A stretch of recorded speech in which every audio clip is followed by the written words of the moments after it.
Selamat sore Tribuners, bagaimana kabar Anda sore hari ini? Senang sekali saya Ilu Devisania dapat kembali menyapa Tribuners, kali ini dalam program Bincang Kota dengan tema kita pada sore hari ini Tribuners, yakni terkait seperti apa organisasi Dinas Perumahan dan Kawasan Pemukiman. Untuk itu hari ini kita sudah bersama 3 narasumber bersama ibu-ibu yang berbahagia pada sore hari ini. Tribuners, yang pertama ada Ibu Hasmawati ST, dan juga selanjutnya ada Ibu Baharia Marang SS MAP MIDS, dan juga Ibu Siti Hasna Gunara Esos yang akan berbincang bersama kita pada sore hari ini di Bincang Kota spesial terkait organisasi Dinas Perumahan dan Kawasan Pemukiman. Kita sapa terlebih dahulu narasumber kita pada sore hari ini. Selamat sore Ibu-ibu, Assalamualaikum.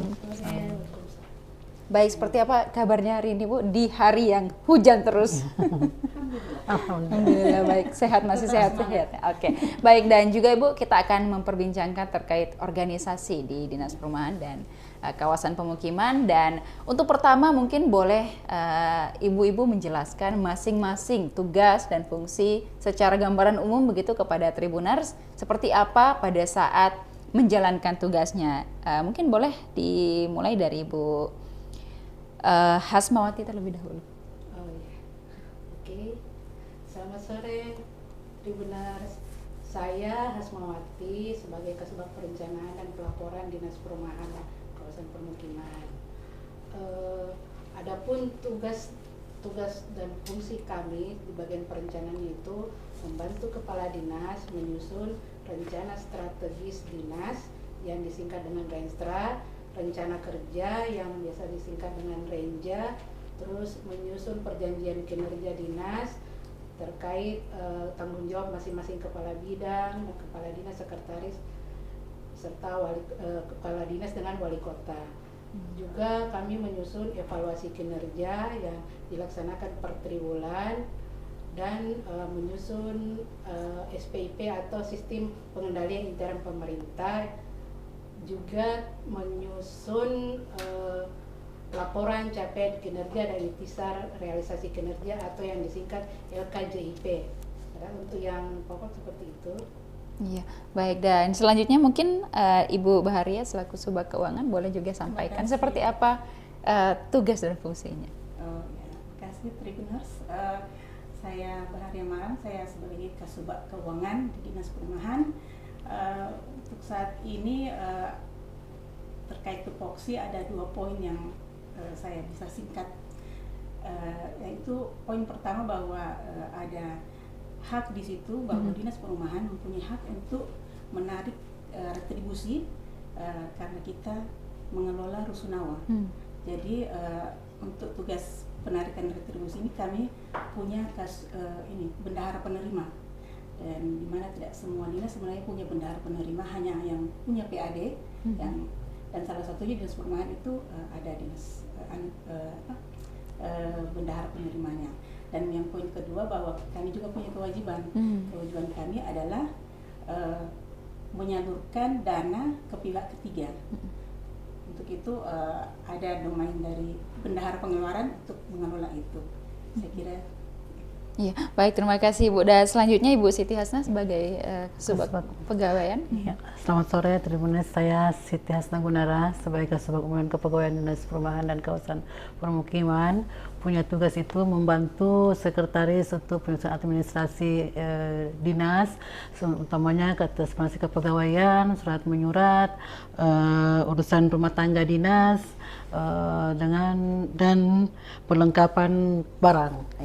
Iya, baik, dan mungkin kita akan berbincang lebih lanjut ya Ibu. Mungkin pertama saya akan bertanya kepada Ibu Hasma selaku Subag Perencanaan dan Pelaporan terkait proses perencanaan tahunan yang dilakukan oleh Subag Perencanaan dan Pelaporan untuk program perumahan dan kawasan pemukiman seperti apa Bu? Karena kan ini sudah masuk di penghujung tahun gitu, dan tahun ini seperti apa dan rencana tahun depan seperti apa?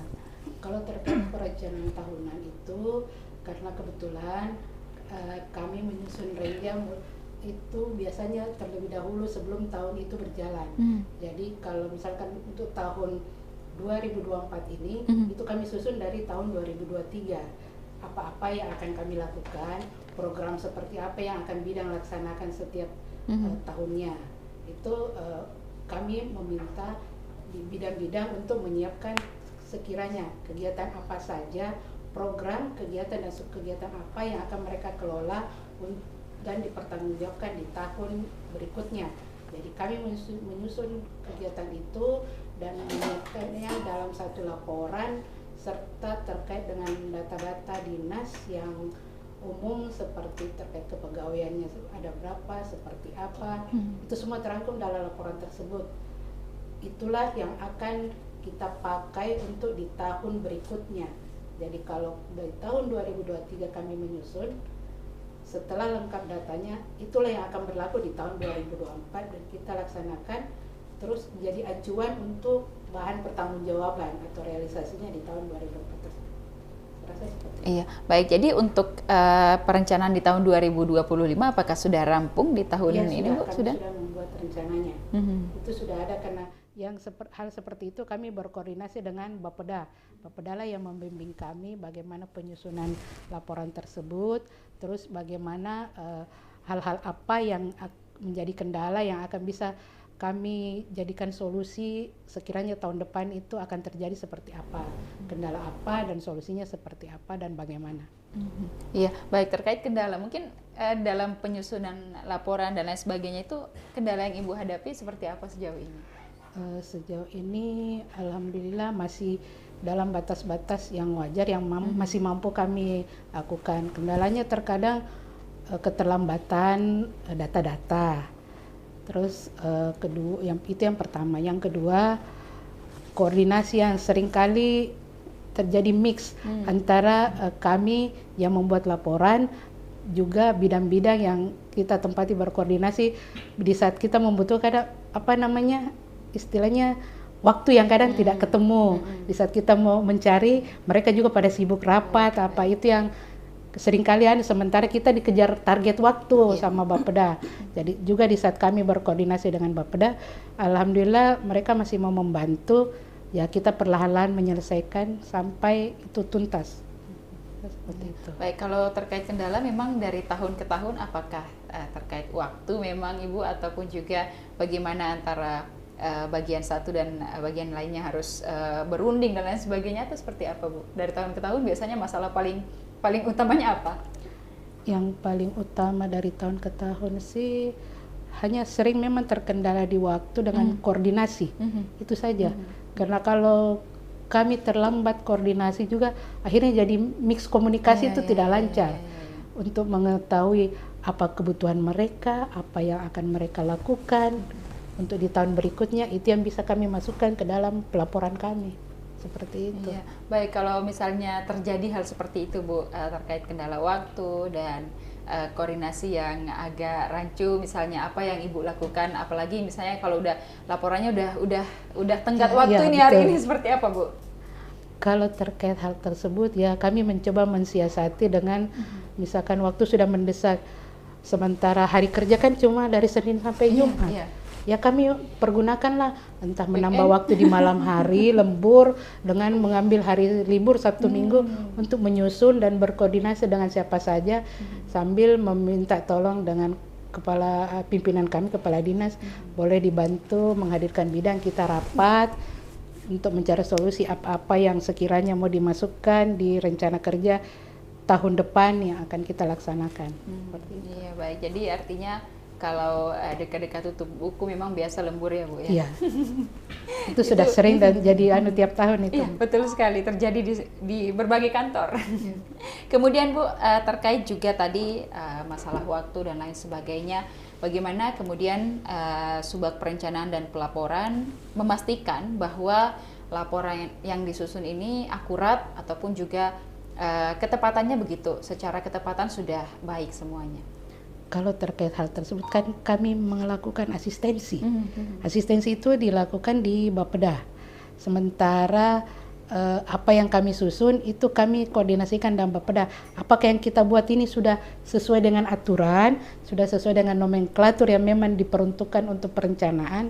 Kalau misalkan masih ada kekurangan, kami perbaiki, berasistensi terus sampai tenggat waktu yang diperlukan itu habis. Insya Allah, alhamdulillah selama ini masih bagus dan mereka Bapeda itu masih mengapresiasi kami lah dalam terkait pelaporan seperti itu. Iya, baik. Nah, memang kalau kita berbicara terkait pelaporan, Ibu, kalau saya lihat sih memang agak ribet ya kalau kita menyusun dan lain sebagainya. Nah, ada tidak sistem yang secara khusus digunakan oleh Ibu sebagai Kasubag untuk bagaimana pelaporan ini dan juga didokumentasikannya itu dengan baik dan artinya bisa terkumpul ataupun juga selesai pada waktu yang tepat? Kalau terkait kegiatan semacam itu, kalau di perencanaan itu kan seperti contohnya menyusun rencana anggaran. Itu kami diberi aplikasi sama BPKAD sama Bapeda untuk menyusun anggaran, menginput di SIPD, Sistem Informasi Pemerintahan Daerah. Itu linknya dari pusat. Itu kami menginput semua kegiatan yang masuk ke situ, dan kegiatan itu yang akan kita pakai di tahun depan. Jadi tahun ini kita input semuanya. Setelah selesai diinput, dikoordinasikan, menunggu ketuk palu dari DPR, sudah fix menjadi dari rencana kerja dan anggaran, akhirnya menjadi dokumen pelaksana anggaran atau DPA. Itulah yang kami jadikan patokan untuk dipakai di tahun berikutnya. Seperti Baik, itu. Dan Memang pakai aplikasi itu. Aplikasi itu Hampir apakah boleh dilanjut? hampir semua kegiatan di perencanaan itu memiliki aplikasi. Evaluasi renja ada linknya. Terus LKJIP itu memakai link juga. Dari situ juga kami dievaluasi sama kementerian karena kita menginput di aplikasi kementerian. Terus ada lagi terkait evaluasi kinerja, ada linknya yang dilaksanakan per triwulan. Jadi setiap 3 bulan itu dievaluasi terus sampai di mana capaian dinas yang mampu dinas perumahan capai untuk di triwulan pertama, kedua, ketiga, dan terakhir yang triwulan keempat. Baik, selama menggunakan aplikasi tersebut ataupun juga link yang sudah disertakan, apakah pernah ada kendala begitu? Apakah mungkin aplikasinya lagi error atau lain sebagainya pada saat waktu-waktu terakhir begitu banyak yang mengakses akhirnya error dan lain sebagainya, pernah tidak? Kalau seperti itu memang sering sekali terjadi seperti itu. Akhirnya kalau misalkan terjadi hal seperti itu, kita koordinasikan cepat dengan yang berkoordinasi dengan Bapeda tempat kita berkoordinasi terkait link tersebut, karena linknya itu hanya dari Bapeda, BPKD dengan pusat. Kadang memang sering banyak yang bercerita, lagi error aplikasinya, bagaimana? Tunggu, mungkin lagi di refresh dari pusat, ataukah mungkin sekiranya ada maintenance sedikit. Jadi batas waktu penginputan yang sering kali hanya diberikan 2-3 hari, akhirnya itu ditambah karena adanya masalah tersebut. Sering seperti itu.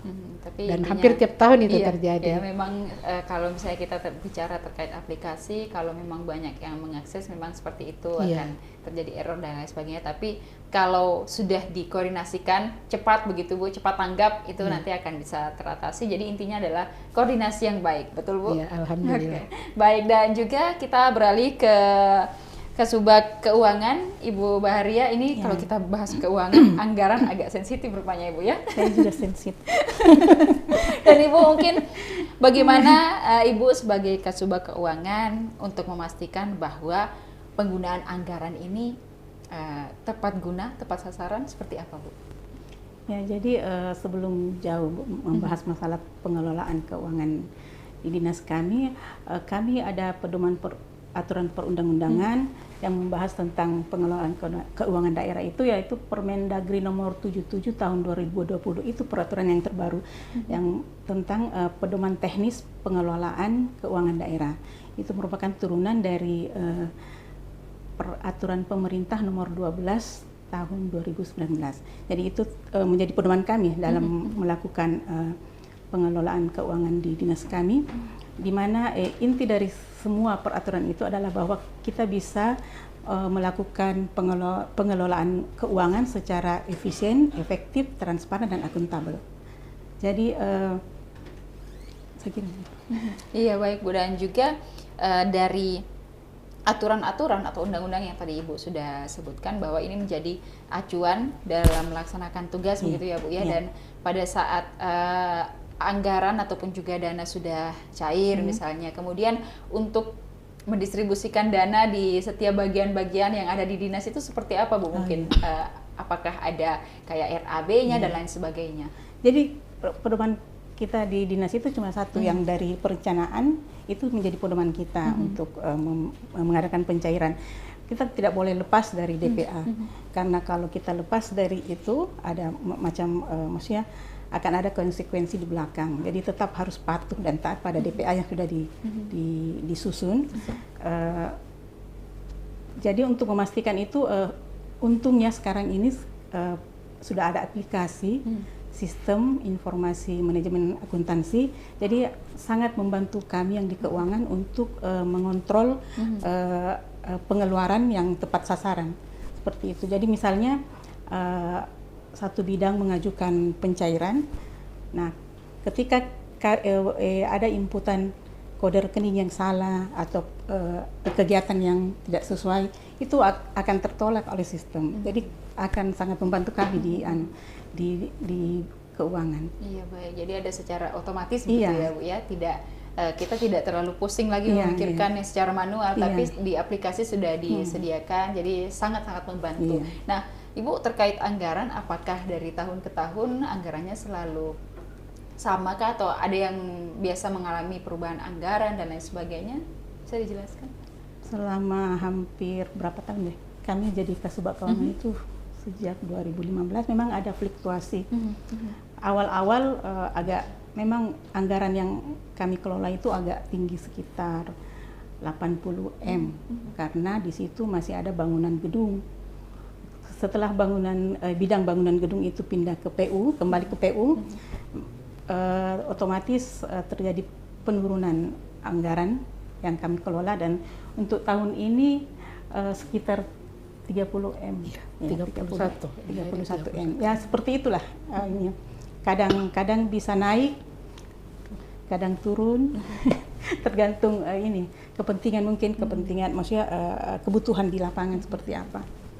Iya, baik. Ada tidak Bu momen pada saat kebutuhan di lapangan itu sedang membutuhkan dana yang begitu banyak, tapi dana yang cair dari pemerintah provinsi atau pusat kah masih tidak memenuhi begitu apa yang harusnya kita lakukan di lapangan? Oh, kalau kita memang beberapa tahun terakhir ini menerima dana DAK ya, DAK itu bantuan dari pusat, tapi tetap kita harus menyediakan juga dana pendamping dari SKPD.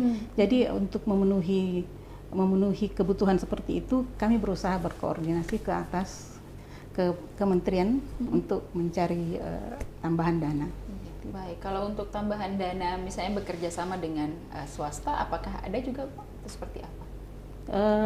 Itu seperti ini saja ya, seperti apa namanya? CSR. Pernah ada, tapi itu bidang-bidang yang melakukan, bidang-bidang yang masing-masing mencari begitu ya Bu. Ya. Kalau kami ya khusus yang ada di DPA. Iya, baik. Dan juga Bu, tantangan yang paling sering dihadapi dalam mengelola keuangan di Dinas Perumahan dan Pemukiman seperti apa? Sebenarnya tantangan yang makin kesini sebenarnya tantangannya makin ringan, karena itu tadi ada sistem yang dipakai. Jadi kita kesalahan itu makin kecil, karena akan terlihat langsung di sistem. Hanya saja kalau dibilang apa kendala-kendalanya, ya kendalanya juga rutin. Setiap akhir tahun pasti kami akan bermalam di kantor, seperti itu. Akhir tahun untuk menyelesaikan. Berarti ini sudah mendekati bermalam di kantor ya Bu ya? Lembur. Maksudnya ya jadi biasa lah, karena setiap tahun seperti itu. Ya. Oke, baik. Dan memang akhir-akhir tahun tutup buku ya, siap-siap saja untuk nginap di kantor atau juga lembur di kantor ya Bu ya. Semangat ibu-ibu zaman sekarang ini keren-keren semua Tribuners. Dan juga Bu, mungkin terkait berbagai tantangan yang sudah dilewati, kemudian untuk sistem pengawasan Bu seperti apa, dan untuk sistem pengawasan dan pelaporan keuangan di Subag Keuangan itu seperti apa? Apakah ada audit internal yang mungkin dilakukan secara rutin? Oh, kalau audit internal itu sebenarnya otomatis kita lakukan. Setiap ada pengajuan dari bidang untuk melakukan pencairan, otomatis di situ kita juga ada audit dengan meminta laporannya. Setiap kegiatan yang telah dilakukan harus ada laporannya Jadi kita periksa semua itu apakah memang sudah sesuai dengan dana yang diminta dengan pekerjaan yang ada di lapangan, karena ada juga tim penerima hasil pekerjaan, mereka yang akan memeriksa, karena kan kami dinas teknis kan ya, jadi kami tidak terlalu mengerti mengenai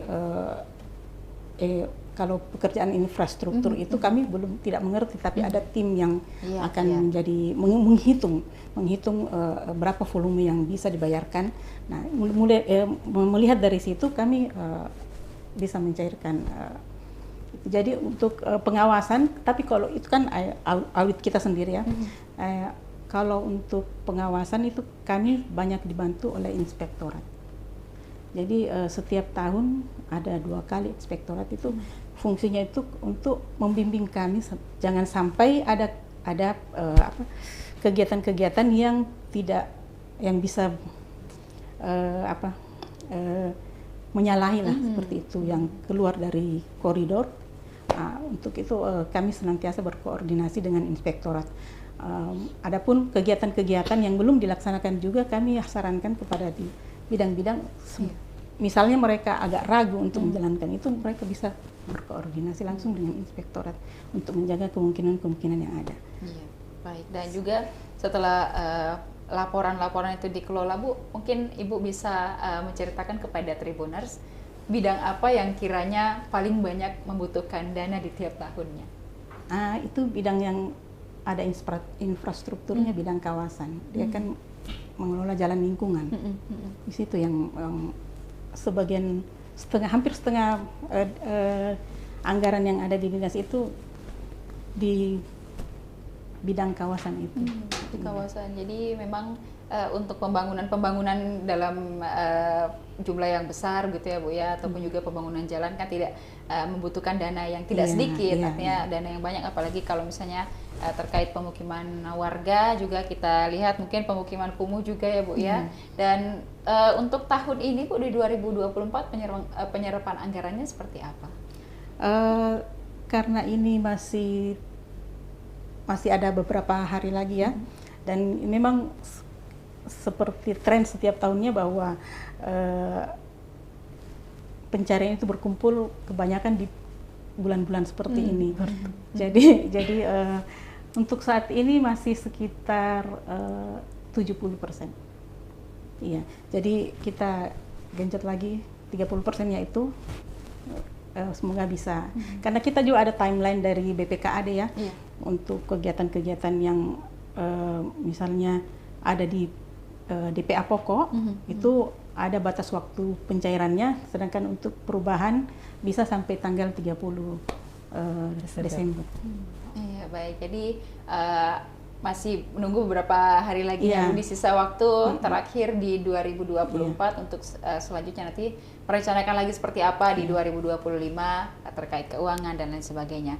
Dan juga Ibu, kami lanjut ke Ibu yang akan menangani terkait dengan sebuah kepegawaian, Bu. Mungkin boleh dijelaskan kepada Tribuners proses pengelolaan data kepegawaian dilakukan di sebuah kepegawaian mulai dari penerimaan hingga pemeliharaan data pegawai seperti apa, Bu? Boleh diceritakan? Terima kasih. Kalau masalah data yang ada sama kami itu, kami sementara masih manual. Penerimaan pegawainya itu kita menerima dari BKD, bukan kami yang menerima mengevaluasi untuk penerimaan kepegawaian, tapi kami menerima pegawai yang didistribusikan oleh Badan Kepegawaian Makassar. Jadi kami cuma menerima pegawai, berapa kita dikasih, itu yang kami kelola, itu yang kami perdayakan di kantor. Sementara data-datanya kami masih manual, masalah data-data. Dan terkait itu, Bu, juga ini yang sering ditanyakan terkait mutasi dan juga mungkin promosi dan lain sebagainya. Kalau hal itu, Bu, mungkin dapat dijelaskan kepada Tribuners? Kalau masalah mutasi itu biasa kami evaluasi dulu pegawai-pegawainya, apa ini masih memungkinkan untuk diperdayakan di dinas, ataukah apa mungkin dia punya keahlian ilmu SDM-nya sudah bisa dipromosikan, kami lakukan promosi. Dan kalau seandainya seperti mutasi mutasi yang saat itu kan kami promosikan dulu baru dimutasikan. Baik, nah untuk kategori pegawai yang misalnya layak untuk dipromosi ataupun juga harus dimutasi, mungkin dapat disampaikan? Oh ya, yang layak dipromosi itu yang memang sudah artinya pangkat dan golongannya jabatan anunya itu sudah bisa naik satu tingkat lagi, itu kami promosikan. Dan kalau memang kondisinya atau bagaimana di kantor itu kami berusaha untuk mencarikan lagi SKPD yang bisa menerima dia, karena memang begitulah, banyak memang pegawai yang artinya dia punya skill atau ke SDM itu kami masih perlu bimbingan dia. Oke, baik. Nah, terkait SDM Bu, ada tidak pelatihan-pelatihan ataupun juga diberikan semacam sosialisasi dan lain sebagainya untuk meningkatkan kualitas SDM di dinas sendiri, baik itu secara hard skill dan soft skill? Iya, makasih. Kalau peningkatan SDM itu kami biasanya mengusulkan ke BKD. Nanti di BKD itu, BKD Berat Kepegawaian Makassar itu, BKPSDM namanya. Di situ nanti dia mengelola SDM apa yang dibutuhkan dari SKPD kami. Seperti itu. Baik, nah sejauh di tahun 2024 ini sudah beberapa kali mungkin Bu menggelar terkait pelatihan-pelatihan? Ada berapa kali ya, ada pelatihan perencanaan, ada pelatihan keuangan, ada pelatihan kepegawaian itu. Kemarin ada sekitar 15 kali ya, 15 orang ya yang ikut pelatihan. Ada kemarin. juga yang teknis. Ada juga teknis juga yang ikut kemarin. Kita usul ke BKD. Dan itu artinya membantu bagi para pegawai untuk meningkatkan seperti apa skill yang mungkin mereka butuhkan, kemudian meningkatkan kualitas SDM dari pegawai itu sendiri. Dan juga Bu, kebijakan yang diterapkan oleh Subag Kepegawaian dalam hal pelatihan pengembangan pegawai itu apakah semua pegawai harus ikut atau pegawai yang di bidang khusus saja yang ikut atau seperti apa? Yang saat ini yang kami kelola tuh belum ada masih kurang ke bidang-bidangnya, masih khususnya ke sekretariatan saja yang biasa ikut. Jadi kita gilir yang mana seumpama perencanaan, kita ambil staf dari perencanaan untuk mengikuti diklat atau bintek.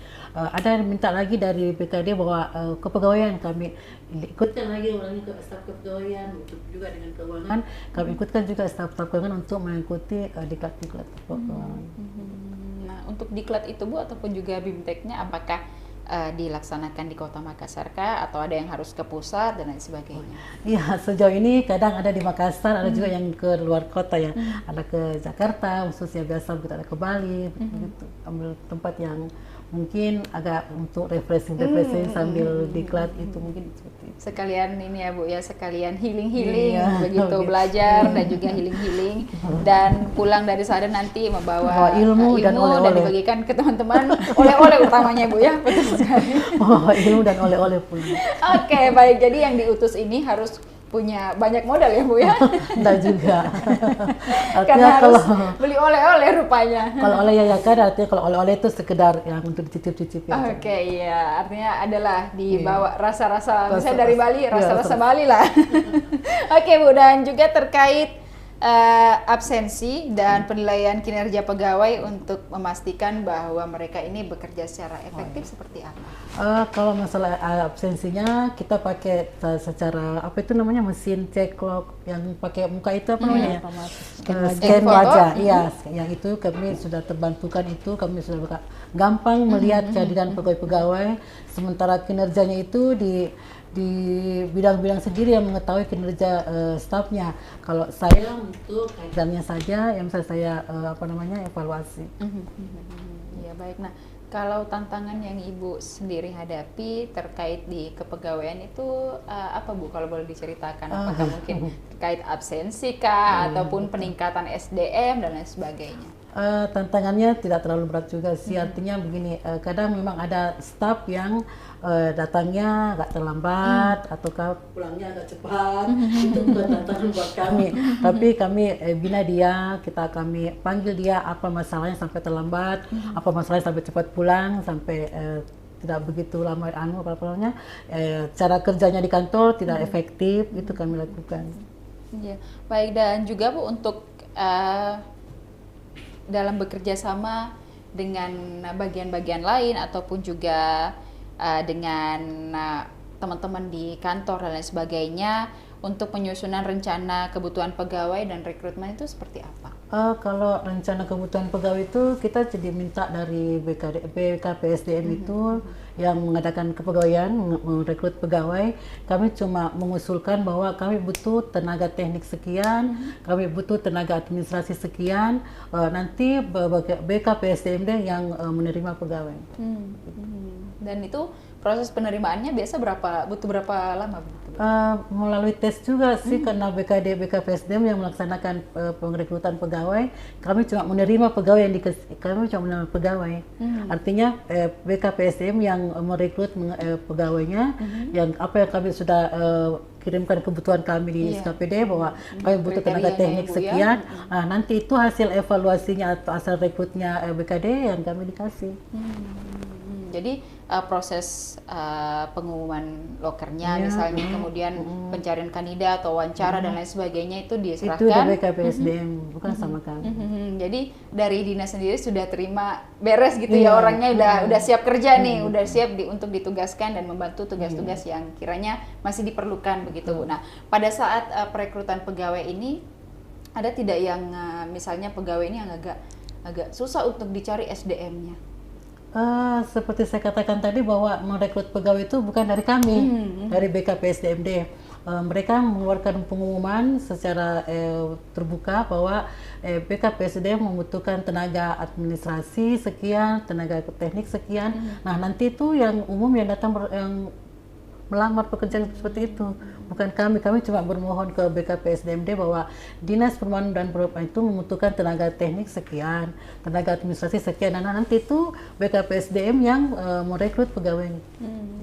Sejauh ini penerimaan pegawainya, artinya pegawai yang sudah siap untuk kerja lancar-lancar begitu ya Bu ya penerimaannya, tinggal urusan wawancara dan lain sebagainya diserahkan kepada mereka. Nanti kalau sudah didistribusikan ke kita, nanti kita tinggal wawancara, lulusan tamatan dari mana, tahun sudah ada begitu. Sekedar pengenalan gitu ya Bu ya. Oke. Baik, dan juga Bu dalam berkoordinasi dengan bidang-bidang apa yang biasa Ibu temukan?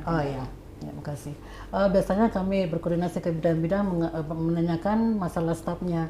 Bagaimana staf yang apakah dia masih tetap aktif datangnya, kan biasa begitu. Kadang kita minta ke bidang-bidang mana yang malas gitu. Artinya kalau absensinya kan memang kita lihat dia rajin datang pagi, cuma kalau siang sudah hilang. Nah, kita itu datang ke bidang-bidang, Pak tolong kasih staf yang sudah tidak lagi artinya tidak begitu berpotensi lagi untuk di sini, seperti dia mau keluar, kita promosi untuk keluar. Jadi kita komunikasi dengan bidang-bidang seperti itu untuk minta stafnya yang mau dipromosikan, yang mau dimutasi, yang mau betul-betul itu saja kita lakukan. Iya Bu. Nah, terkait juga mutasi dan promosi itu biasanya dilakukan per triwulan kah atau per tahun atau seperti apa? Kalau promosi itu biasanya BKD minta tenaga bahwa kami butuh seumpama begini ya.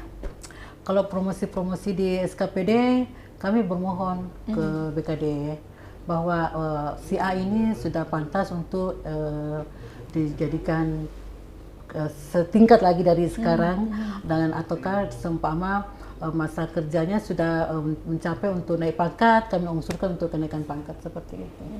Oke, baik. Jadi tergantung dari pengusulan dan juga melihat kinerja dan juga masa kerjanya gitu ya Bu ya. Kalau kenaikan pangkat itu 4 tahun sekali, kalau kenaikan gaji berkala itu 2 kali dalam setahun. 2 kali dalam 2 tahun. 2 tahun sekali. 2 kali dalam setahun. Tiap 2 tahun sekali. Tiap 2 tahun sekali. Oke, baik. Jadi itu sudah dijelaskan secara lebih rinci begitu ya. Mungkin ada teman-teman pegawainya yang menonton ini Bu, jadi bisa nanti lebih rajin lagi untuk terkait absensi dan lain sebagainya. Nah, terakhir mungkin Bu, apa yang ingin Ibu sampaikan kepada teman-teman di dinas dan juga di bidang-bidang untuk selama 2024 ini mereka sudah bekerja dan juga menyambut tahun 2025 seperti apa Bu? Ya, makasih untuk teman-teman bidang-bidang dan semuanya teman-teman di sekretariat juga, mari kita tingkatkan kinerja kita untuk lebih baik lagi ke depannya, supaya Dinas Perumahan lebih maju lagi, lebih dilihat lagi bahwa oh Dinas Perumahan juga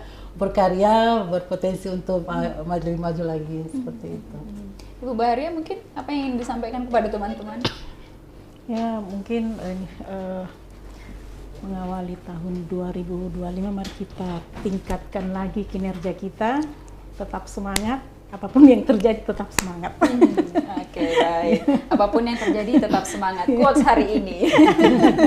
Oke, Ibu Siti mungkin apa yang ingin disampaikan, Bu? Kalau dari perencanaan ya mengakhiri tahun 2024 ini ya sama seperti kawan, kita tetap semangat, pantang mundur, jangan lupa terus berkarya, apalagi memasuki tahun 2025, insya Allah jangan patah semangat, berjuang terus dan berkarya terus. Oke, dan juga intinya jangan telat pelaporan ya Bu ya? Iya betul, tolong bantu kami supaya pelaporannya bisa lancar. Oke, baik, untuk biar tidak terlalu lama begadang-begadang di kantor. Iya. Betul sekali. Dan juga di akhir tahun ini kita berharap bahwa kinerja dari Dinas Pemukiman sendiri, perumahan dan juga kawasan bisa lebih baik lagi. Ada beberapa kawasan-kawasan di Kota Makassar yang mungkin masih perlu pertolongan dari dinas dan lain sebagainya, masih perlu dipantau dan lain sebagainya. Kita sama-sama meningkatkan kualitas kota kita, Ibu, biar jadi kota yang lebih menarik lagi, karena Kota Makassar di Indonesia Timur paling terkenal. Jadi banyak wisatawan datang ke sini, banyak orang merantau ke sini. Semoga kita melalui dinas bisa menciptakan ataupun juga mewujudkan Kota Makassar yang lebih layak untuk dikunjungi lagi, lebih indah dan lain sebagainya. Terima kasih Bu sudah berkunjung ke Tribun Timur. Salam untuk teman-teman yang sudah bekerja dengan semangat di kantor. Semoga sehat-sehat selalu dan selamat kembali menjalankan tugas. Baik, dan juga semangat. Ibu-ibu zaman sekarang semangat ya Bu ya.